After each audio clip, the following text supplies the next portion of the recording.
नमस्कार, मैं नरेश कुमार चटिया आपको सोशोलॉजी का एक इम्पोर्टेंट टॉपिक सोशल ग्रुप का एक पार्ट प्राइमरी सोशल ग्रुप के बारे में बताने जा रहा हूँ। आप सभी जानते हैं कि समाज में रहने के लिए व्यक्ति बहुत सारे सामाजिक समूहों का सदस्य होता है, क्योंकि सामाजिक समूह के बिना व्यक्ति अपनी आवश्यकताओं की पूर्ति नहीं कर सकता। अपनी बहुत सारे हित, अपने उद्देश्य, अपनी लाइफ के अंदर डेवलपमेंट के लिए अलग अलग सोशल ग्रुप का मेंबर होता है। तो हम बहुत ही शॉर्ट के अंदर पहले ही जान ले कि सोशल ग्रुप यानी कि सामाजिक समूह कहता है किसको। जब दो या दो से अधिक व्यक्ति एक दूसरे से मिलते हैं, एक दूसरे को प्रभावित करते हैं, तो एक सामाजिक समूह का निर्माण करते हैं। यानी कि इसमें कम से कम दो व्यक्ति का होना जरूरी होता है और ये एक दूसरे को प्रभावित करते हैं, यानी कि एक दूसरे के प्रति अवेयर होते हैं और किसी न किसी कारण से एक दूसरे के साथ वो जुड़े होते हैं। ऐसे हम समूह को सामाजिक समूह की श्रेणी में मानते हैं। सामाजिक समूह को मुख्य रूप से दो भागों में हम डिवाइड अगर करें तो प्राइमरी सोशल ग्रुप यानी कि प्राथमिक समूह, और दूसरा होता है सेकेंडरी सोशल ग्रुप यानी कि द्वितीयक सामाजिक समूह। ये दो मुख्य सामाजिक समूहों के प्रकार हैं। तो हम बात करते हैं इस टॉपिक में प्राइमरी सोशल ग्रुप यानी कि प्राथमिक सामाजिक समूह, इसके बारे में हम बात करते हैं और उसके बारे में हम जानने की कोशिश करेंगे। जैसा कि हम जानते हैं कि समाज के अंदर व्यक्ति बहुत सारे सामाजिक समूह में रहता है, लेकिन कुछ ऐसे सामाजिक समूह होते हैं जिसके साथ रहना व्यक्ति के लिए बहुत ही जरूरी होता है। उनके बिना व्यक्ति अपनी जीवन को सही ढंग से यापन नहीं कर सकता। हमारी बेसिक आवश्यकता, हमारी आधारभूत आवश्यकताओं की पूर्ति के लिए व्यक्ति प्राथमिक सामाजिक समूह का सदस्य होता है। ये जो प्राथमिक सामाजिक समूह, इसकी अवधारणा कुले ने दी थी, और अगर हम इसकी विशेषता की बात करें, हम किस आधार पर हम प्राथमिक सामाजिक समूह को डिफाइन कर पाएँ या उसको हम मीनिंग दे सकें, तो हम सबसे पहले जो इसकी बात करते हैं तो ये कहा जा सकता है कि ऐसे सामाजिक समूह जिनके बीच में आमने सामने के संबंध होते हैं, यानी कि संबंध काफ़ी हद तक एक दूसरे के निकट होते हैं। संबंधों के अंदर स्थायित्व होता है, संबंधों की अवधि लंबी होती है, संबंध अपने आप में संपूर्ण होते हैं।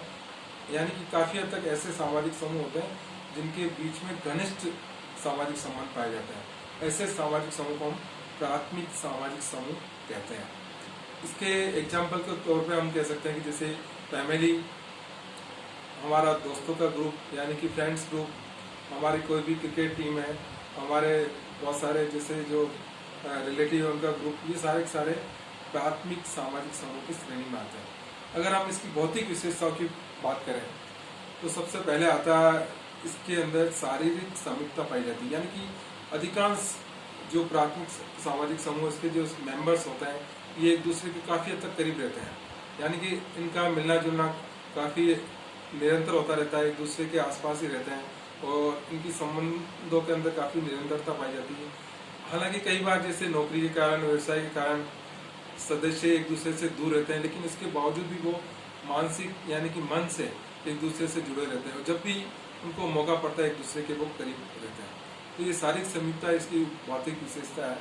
दूसरा, अगर अपन बात करते हैं तो इसका जो आकार होता है बहुत छोटा होता है, यानी कि समूह का आकार जो होता है लघु होता है, क्योंकि इसके अंदर सदस्यों की संख्या बहुत ज़्यादा नहीं होती है और मुश्किल से 4, 5 या कई बार अपन देखते हैं जॉइंट फैमिली है तो 15, 20 या 50 तक हो सकती है, लेकिन सैकड़ों में, हजारों में इसकी सदस्यों की संख्या नहीं होती है। सदस्यों की संख्या कम होने के कारण, यानी कि इसका आकार जो होता है लघु होने के कारण, इसके सदस्यों में घनिष्ठता पाई जाती है, निरंतर संबंधों के अंदर स्थायित्व पाया जाता है, एक दूसरे से काफ़ी बहुत ज़्यादा परिचित होते हैं और निरंतर एक दूसरे से जुड़े रहते हैं। फिर अगर इसकी बात करें तीसरी, तो संबंधों की अवधि जो होती है काफ़ी लंबी होती है, यानी कि ये कुछ हित या उद्देश्य के लिए इस समूह के सदस्य नहीं होते हैं, बल्कि एक सामान्य हित होता, कोई स्वार्थ नहीं होता। इसी कारण हम जो प्राथमिक सामाजिक समूह से जुड़े रहते हैं तो इसके अंदर आजीवन इसकी मेंबरशिप होती है, आजीवन व्यक्ति से जुड़ा रहता है तो संबंधों की अवधि काफ़ी हद तक लंबी होती है। तो ये इसकी 3 भौतिक विशेषता है जिसके आधार पर हम प्राथमिक सामाजिक समूह को आसानी से समझ सकते हैं। पहला है इसकी शारीरिक समीपता, यानी कि काफ़ी हद तक फिजिकली एक दूसरे से अटैच रहते हैं, जुड़े रहते हैं।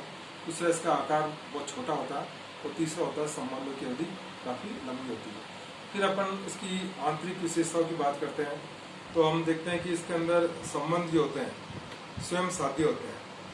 स्वयं साध्य का मतलब होता है कि जो प्राथमिक समूह के सदस्य होते हैं इनके अंदर आपस में जो संबंध बनाए जाते हैं वो किसी हित या स्वार्थ से नहीं होते जुड़े होते हैं, बल्कि संबंध ही साध्य होते हैं। संबंध साधन के रूप में काम में नहीं लिए जाते, बल्कि संबंधों को पूर्ण करना या संबंधों को मेंटेन करना ही अपने आप में उद्देश्य होता है। इसलिए प्राथमिक समूह में क्या जाता है कि संबंध स्वयं साध्य होते हैं। फिर इसके अंदर जो जितने भी सदस्य होते हैं उनके उद्देश्यों के अंदर समानता होती है, यानी कि एक जैसा विचार रखते हैं। यानी कि जितने भी सदस्य हैं वो अपने अलग अलग विचारधारा के आधार पर नहीं जुड़ते हैं, अलग अलग उनके उद्देश्य नहीं होते हैं, काफी हद तक उनके उद्देश्य समान होते हैं। जैसे हम परिवार की बात करें तो परिवार के जितने भी मेंबर है, चाहे वो किसी भी उम्र का हो, किसी भी लिंग का हो, लेकिन सबके सब परिवार के हित की बात करते हैं, परिवार की तरक्की और परिवार के जो भी है विकास की बात करते हैं। और परिवार के ऊपर कोई भी संकट आए तो सब एकजुट होते हैं, यानी कि काफी हद तक उनके उद्देश्य होते हैं समान होते हैं। फिर संबंध वैयक्तिक होते हैं, वैयक्तिक यानी पर्सनल होता है। इसका मतलब ये होता है कि संबंध किसी व्यक्ति विशेष के नहीं होने से वो संबंध खत्म नहीं होते हैं। यानी कि इनमें ये अपन कह सकते हैं कि व्यक्ति विशेष के स्थान पर दूसरे व्यक्ति को प्रतिस्थापित नहीं किया जा सकता। यानी कि हम देखते हैं कि जैसे सेकेंडरी सोशल ग्रुप होते हैं, फॉर एग्जांपल कॉलेज का अपन बात करें तो एक प्रिंसिपल की पोस्ट होती है, प्रिंसिपल की पोस्ट पे जो व्यक्ति होता है उसका अगर ट्रांसफर हो जाता है या रिटायर हो जाता है तो उसके स्थान पे जो दूसरा व्यक्ति आता है उसके साथ बाकी जो सदस्य यानी कि स्टूडेंट है, कॉलेज का स्टाफ है, उसके साथ वही संबंध हो जाते हैं जो पहले वाले के साथ है। यानी कि उसका व्यक्ति से कोई संबंध नहीं होता बल्कि उसकी पोस्ट से संबंध होता है। लेकिन प्राइमरी सोशल ग्रुप जो होते हैं, प्राथमिक सामाजिक समूह, उसके अंदर संबंध वैयक्तिक होता है। यानी कि एक व्यक्ति की अगर मृत्यु हो जाती है या व्यक्ति कहीं चला जाता है या संबंधों के अंदर विचलित हो जाता है तो उसका स्थान दूसरा व्यक्ति नहीं ले सकता। यानी कि व्यक्ति का स्थान स्वयं व्यक्ति होता है, उसकी नहीं होने की जगह पे कोई दूसरा व्यक्ति उसका स्थान नहीं ले सकता। फिर हम बात करते हैं तो संबंध संपूर्ण होता है। यानी कि इसका मतलब सीधा सा यही है कि ये जीवन के किसी एक पक्ष से नहीं जुड़े होते हैं, बल्कि जीवन की बहुत सारी आवश्यकता, बहुत सारे जो पहलू होते हैं उन सब से जुड़े होते हैं।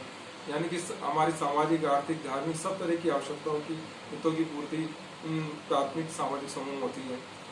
हमारे अलग अलग तरह के हित, अलग अलग तरह के जो उद्देश्य होते हैं वो सब इससे जुड़े होते हैं। इसके आधार पर हम कह सकते हैं कि सामाजिक जो प्राथमिक सामाजिक समूह है उसमें संबंध जो होते हैं संपूर्ण होते हैं। फिर इसमें संबंध जो होते हैं स्वतः विकसित होते हैं, यानी कि किसी उद्देश्यों को ध्यान में रखकर, स्वार्थ को ध्यान में रखकर संबंध नहीं बनाए जाते हैं। यानी संबंध स्वतः धीरे धीरे विकसित हो जाते हैं। हम देखते हैं कई बार हमारे कई दोस्त होते हैं, उनके साथ अगर हमारा नेचर, हमारा आदतें या हमारा काफ़ी हद तक हैबिट्स एक जैसी होती है तो हम उससे जुड़ जाते हैं। हम किसी स्वार्थ के कारण किसी नहीं जुड़ते हैं।